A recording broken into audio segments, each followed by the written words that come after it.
الصلاۃ والسلام علیک یا رسول اللہ وعلی آلک و اصحابک یا سیدی یا حبیب اللہ۔ فرمان مصطفیٰ علیہ السلام ہے، مجھ پر درود پاک کی کثرت کرو، مجھ پر زیادہ درود پاک پڑھو، بے شک تمہارا مجھ پر درود پاک پڑھنا تمہارے لیے پاکیزگی کا باعث ہے۔ صلی اللہ تعالی علی محمد صلی اللہ تعالی علیہ وآلہ وبارک وسلم۔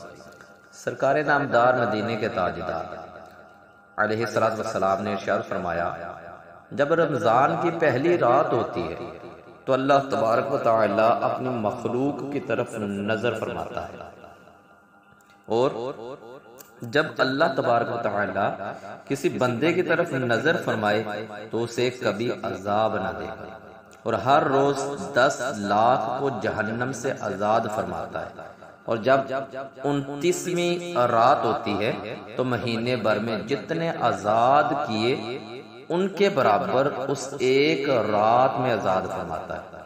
پھر جب عید الفطر کی رات آتی ہے، ملائکہ خوشی کرتے ہیں اور اللہ تبارک و تعالی اپنے نور کی خاص تجلی فرماتا ہے،